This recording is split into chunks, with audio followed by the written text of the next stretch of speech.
Welcome to Witness of the Past, where history speaks through those who lived it.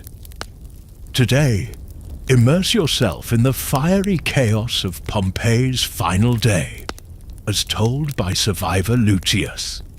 It was a day much like any other, warm and bright, the kind of day that makes you appreciate living under the shadow of Vesuvius. My name is Lucius, and I was a merchant in Pompeii, dealing in fine olive oil and wines. My shop was bustling, and the scent of baking bread from the nearby Pistrinum mingled with the salty air from the sea. Life was good, prosperous even. We had felt tremors before, of course. The earth grumbling beneath our feet was as common as the morning market. But this day, in the summer of 79 AD, was different. I was haggling with a customer over a particularly robust amphora of Falernian wine when it began. Not a tremor, but a roar. A deep, guttural sound that seemed to rip through the very fabric of the air. Everyone froze, their eyes wide with a mixture of confusion and dawning fear. Then, a column of, I can only describe it as pure darkness, shot straight up from the peak of Vesuvius. It wasn't smoke, not really. It was too solid, too menacing.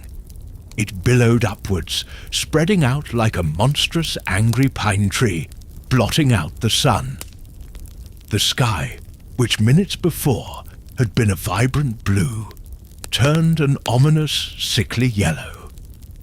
A strange, acrid smell began to permeate the air, like 1,000 burnt offerings. And then the ash began to fall. Not soft, gentle flakes, mind you, but coarse, gritty particles that stung the eyes and coated everything in a fine, grey dust. People started to panic. I remember the cries of children, the desperate shouts of parents calling out names, the frantic scramble to find loved ones. My own heart hammered against my ribs like a trapped bird. My wife, Julia, and our young son, Marcus, were at home. I abandoned my shop, the amphora of wine forgotten, and pushed my way through the growing chaos in the streets. The ground began to shake more violently now, sending vases tumbling from shelves and dislodging tiles from rooftops. I saw a woman trip and fall, her basket of figs scattering across the cobblestones, and no one stopped to help her. Everyone was focused on their own survival. As I ran, the ash turned to pumice, small, lightweight stones that rained down with increasing intensity. They bounced off heads and shoulders, stinging and bruising. The air grew thick and heavy, making each breath a struggle. It was like trying to breathe underwater. The darkness deepened, as if night had fallen in the middle of the day. Torches were lit, flickering weakly against the suffocating gloom, making the terrified faces of the people around me seem even more ghostly. Suddenly, a new sound pierced the air. The eerie scream of the sea. The harbour, usually a bustling hub of activity, seemed to be receding, pulling back from the shore with an unnatural speed. Boats that had been bobbing gently now lay stranded in the exposed mud. This chilling phenomenon, though I didn't know it then, was a precursor to the true horror that would soon engulf us. A great, silent wave was building, unseen, preparing to crash upon the deserted docks. The very elements seemed to conspire against us, twisting the familiar world into something terrifying and unrecognizable. Each rumble from the mountain was answered by a shiver through the earth, a symphony of destruction that grew louder with every passing moment.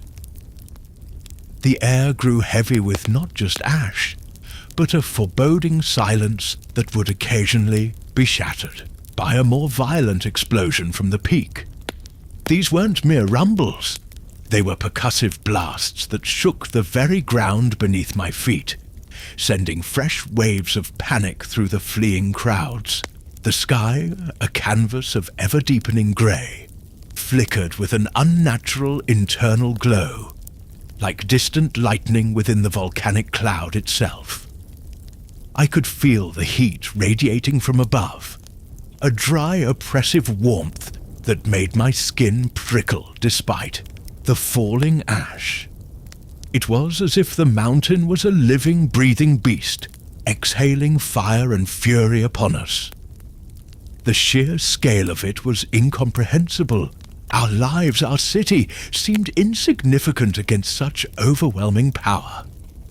When I finally reached my home, the door was ajar. "Julia! Marcus!" I screamed, my voice raw with terror. They were there, huddled together in the inner courtyard, their faces pale and streaked with ash. Julia clutched Marcus to her chest, her eyes wide with fear. "We have to go!" I urged, pulling them both towards the street. The scene outside was apocalyptic. People were running in every direction, some clutching what few possessions they could carry, others simply stumbling blindly through the darkening streets. The air was filled with the sound of collapsing buildings, the creak of timber, the crash of masonry. The beautiful frescoes that adorned the walls of our homes were being slowly, inexorably covered by the relentless shower of ash and pumice. I remember seeing an old man, a neighbor, sitting on his doorstep, his head in his hands, resigned to his fate. Others were praying to the gods, their voices hoarse with desperation. But there was no divine intervention that day, only the relentless fury of Vesuvius. We stumbled through the streets, our lungs burning, our eyes watering. The sheer weight of the ash and pumice was starting to accumulate, burying everything.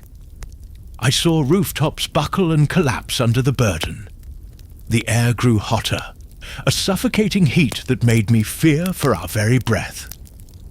We made it to the Stabian Gate, one of the main exits from the city. The crowd there was a desperate, surging mass. People were trampling each other in their bid for freedom.